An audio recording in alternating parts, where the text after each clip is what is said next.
10 kebiasaan anehmu yang ternyata tanda otakmu jenius. Mari kita langsung masuk ke intinya. Nomor 10, bicara sendiri. Kamu lagi masak, terus tiba-tiba ngomong sendiri. Oke, taruh sini, terus tunggu, aku taruh garam belum ya? Terus kamu buru-buru noleh mastiin nggak ada orang yang dengar. Kamu pikir itu tanda kamu mulai gila. Ternyata kamu salah besar. Psikolog dari University of Bangor, Dr. Paloma Maribeva, di tahun 2012 nemuin kalau ngomong sendiri secara sadar, namanya self-directed speech. Bikin otak lebih fokus dan lebih cepat nyelesain tugas. Bukan metafora. Secara harafiah, otakmu kerja lebih efisien pas kamu ngomong keras ke diri sendiri. Karena kamu ngasih instruksi verbal langsung ke sistem eksekutif otak. Bukan cuman mikir abstrak. Anak kecil juga ngelakuin ini pas main. Namanya private speech. Dan itu tanda perkembangan kognitif yang sehat. Jadi kalau kamu masih ngelakuinnya sebagai orang dewasa, otakmu cuman masih pakai trik yang sama, cuman lebih canggih. Orang lain ngira kamu aneh. Kenyataannya kamu lagi mendebak otakmu sendiri secara real time. Nomor 9, kamarmu berantakan. Orang tua kamu sudah nyerah ngomelin. Tapi coba dengerin ini dulu sebelum kamu ngerasa bersalah lagi. Peneliti dari University of Minnesota, Kathleen Voss, tahun 2013 membuat eksperimen. Satu grup kerja di ruangan rapi, satu grup di ruangan berantakan. Hasilnya, grup yang di ruangan berantakan justru lebih kreatif. Mereka ngasih ide-ide baru yang lebih orisinal dibandingkan grup yang di ruangan rapi. Sebagai gambaran, ruangan berantakan itu kayak otak lagi kasih sinyal, aturan boleh dilanggar di sini. Dan itu membuat pikiranmu berani keluar dari jalur biasa. Bukan berarti kotor itu bagus buat kesehatan, tapi berantakan yang wajar itu justru tanda kamu lagi dalam mode berpikir bukan mode malas.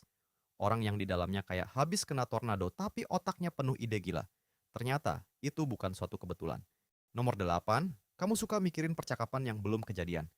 Bayangkan, kamu lagi mandi, terus tiba-tiba ngebayangin drama sama bos, ngelatih jawaban buat argumen yang belum tentu kejadian. Orang bilang itu terlalu banyak berpikir. Para ilmuwan salah soal itu selama bertahun-tahun. Riset dari psikolog Ethan Kross di University of Michigan nunjukin kalau simulasi percakapan di kepala disebut mental rehearsal. Itu cara otak latihan skenario sosial tanpa risiko nyata. Sama kayak atlet yang ngebayangin gerakan sebelum bertanding, otakmu lagi ngedrill kemungkinan-kemungkinan biar kamu nggak kaget kalau situasi itu beneran kejadian. Bedanya cuma satu, kalau kamu kebanyakan muter di skenario yang sama tanpa ambil kesimpulan, itu masalah baru. Tapi kalau kamu ngebayangin terus lanjut hidup, itu otakmu lagi latihan gratis, bukan lagi rusak. Nomor 7, kamu gampang banget bosan. Kamu nonton video 5 menit sudah geser-geser cari yang lain. Orang bilang, rentang perhatian kamu rusak gara-gara media sosial. Ini masalahnya, itu cuma setengah benar. Penelitian dari psikolog kepribadian di University of Cambridge menunjukkan ada hubungan antara cepat bosan dengan skor IQ yang lebih tinggi. Orang dengan kapasitas kognitif besar membutuhkan stimulasi lebih banyak membuat ngerasa cukup. Otak kayak gitu itu ibarat mesin mobil sport yang idle di lampu merah. Bukan rusak, cuman nggak dirancang buat diem lama-lama di kecepatan rendah. Jadi pas kamu bosan nonton sesuatu yang lambat atau ngobrol yang muter-muter, itu bukan berarti kamu nggak sabaran. Otakmu hanya nyari tantangan yang seimbang. Nomor 6, kamu suka ngomong kasar. Kamu mukul jari kaki ke sudut meja, dan kata pertama yang keluar bukan kata sopan. Orang bilang itu tanda umum kamu terbatas. Ternyata, itu justru kebalikannya. Riset dari psikolog Christine dan Timothy J. tahun 2015 nemuin korelasi antara kefasihan berbahasa kasar dengan kefasihan berbahasa secara umum. Orang yang punya banyak kata makian biasanya juga punya keterampilan yang lebih luas secara keseluruhan. Bukan metafora, ini secara harfiah adalah soal fasilitas bahasa di otak. Selain itu, berkata kasar pas penyakit itu terbukti secara klinis, bikin toleransi rasa sakit naik. Orang yang biasa berkata kasar pas nyelupin tangan ke air es, bisa tahan lebih lama dibandingkan yang tidak pernah berkata kasar. Jadi kata-kata kasar yang keluar otomatis itu bukan tanda otak primitif. Itu tanda otakmu punya akses cepat ke bank kata yang luas, dipakai untuk mekanisme pereda nyeri instan. Nomor 5, kamu ngerjain semuanya mepet tenggat waktu. Kamu sudah dikasih waktu 2 minggu, tapi baru mulai jam 10 malam sebelum batas waktu. Semua orang bilang kamu pemalas. Itu bukan kemalasan, itu sesuatu yang lain. Psikolog Adam Grant, penulis buku Originals, nunjukin data kalau prokrastinator strategis. Bukan yang nunda tanpa arah, tapi yang nunda sambil otaknya diam-diam terus mikirin masalahnya, justru menghasilkan ide yang lebih orisinal. Otak membutuhkan waktu inkubasi, periode di mana informasi diproses di bawah alam bawah sadar sebelum solusi muncul tiba-tiba. Steve Jobs, Aaron Sorkin, dikenal luas sebagai penunda kronis yang tetap menghasilkan karya besar. Bukan berarti itu strategi terbaik untuk semua orang, tapi kalau otakmu tetap ngerjain masalah itu diam-diam pas kamu nunda, bukan lari darinya, itu proses kreatif, bukan kemalasan.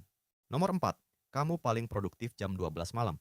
Saat semua orang tidur, kamu malah baru merasa hidup. Orang nyebut kamu tidak disiplin. Para ilmuwan tercengang nemuin ini justru soal struktur otak, bukan soal moral. Studi dari University of Liège di Belgia menunjukkan bahwa night owl, orang yang jam produktifnya malam, memiliki konektivitas otak yang lebih kuat di area yang berhubungan dengan kewaspadaan dan kontrol kognitif dibandingkan morning person, khususnya di jam-jam larut. Ini bukan soal pilihan gaya hidup, ini soal jam biologi yang ditentukan gen, salah satunya gen PIR3, period circadian regulator 3, adalah komponen inti dari jam biologis internal tubuh manusia yang mengatur siklus tidur dan bangun. Mari kita lihat gambaran besarnya agar masalah ini masuk akal dan proporsional. Semisal meminta Nightbird bangun jam 5 pagi buat produktif. Itu kayak minta mobil manual jalan di gigi yang salah, bukan mesinnya rusak, hanya dipaksa kerja di RPM yang salah. Nomor 3, kamu ngelamun terus tiap hari. Guru dulu selalu negur, tolong diperhatikan, jangan ngelamun. Ternyata gurumu salah, dan ilmuwan Harvard punya buktinya. Studi tahun 2010 dari Killingsworth dan Gilbert di Harvard tidak membuat orang ngelamun hampir 47% dari waktu bangun mereka.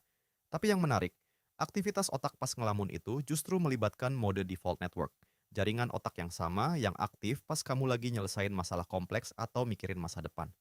Orang dengan mode default jaringan yang aktif justru cenderung memiliki kapasitas memori kerja lebih tinggi. Otakmu tidak bisa membedakan antara ngelamun buat kabur dari kebosanan atau ngelamun buat nyelesain masalah rumit di latar belakang. Dua-duanya pakai sirkuit yang sama.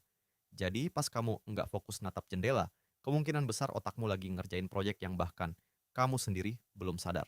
Nomor 2, kamu telat ketawa pas dengar lelucon. Semua orang sudah tertawa terbahak-bahak, kamu masih diam 3 detik sebelum akhirnya ketawa. Teman-teman kamu bercanda bilang kamu lemot. Namun sebenarnya itu tidak lambat, itu kalibrasi. Neuroscientist yang menyelidiki humor nemuin kalau memahami lelucon itu ngelibatin 2 tahap di otak. Satu, menerjemahkan bahasa buat nangkep struktur kalimat, dan 2, area di korteks prefrontal buat nyelesain incongruity. Jarak antara ekspektasi dan kejutan yang membuat sesuatu yang lucu. Orang yang membutuhkan waktu lebih lama biasanya lagi ngolah lapisan makna yang lebih dalam sebelum sampai ke punchline-nya. Bukan gagal paham, tapi pemahaman lebih menyeluruh. Anak-anak dan orang dengan menerjemahkan bahasa lebih literal justru ketawa lebih cepat karena mereka nangkep permukaan lelucon aja. Jeda 3 detikmu itu bukan luck. Itu otakmu lagi ngecek dulu semua lapisan sebelum kasih hasil akhir. Nomor 1, kamu mudah sekali nangis hanya karena hal kecil. Ini diameternya. Yang paling ironis dari semua daftar ini, kamu bisa nonton iklan asuransi. Kamu nangis lihat anjing orang lain reunian sama pemiliknya di video pendek. Orang bilang kamu terlalu cengeng buat hidup di dunia nyata. Bukan alay, ini justru kebalikan total dari apa yang kamu kira. Psikolog Michael Trimble, penulis buku Mengapa Manusia Suka Menangis, nunjukin kalau menangis karena empati, bukan karena sakit fisik, itu kemampuan yang hanya dimiliki manusia dewasa secara penuh. Dan itu berhubungan langsung dengan tingkat kecerdasan emosional yang tinggi. Orang yang mudah dijangkau sampai nangis punya cermin neuron, mirror neuron system, yang lebih aktif. Sistem yang sama yang bikin kamu bisa ngerasain apa yang orang lain rasain tanpa mereka bilang apa-apa. Studi dari tahun 2021 bahkan nunjukin orang dengan empati tinggi cenderung lebih baik dalam kepemimpinan dan negosiasi karena mereka membaca sinyal emosional orang lain jauh lebih cepat. Jadi ironi terbesarnya begini, sifat yang selama ini dianggap kelemahan terbesarmu, mudah menangis, sebenarnya bukti kalau otakmu punya prosesor sosial paling canggih di antara semua item di daftar ini. Orang yang ngatain kamu cengeng itu, secara harfiah, otaknya kurang mampu membaca situasi secepat otakmu. Sekian untuk hari ini. Saya akan membuat video serupa lagi.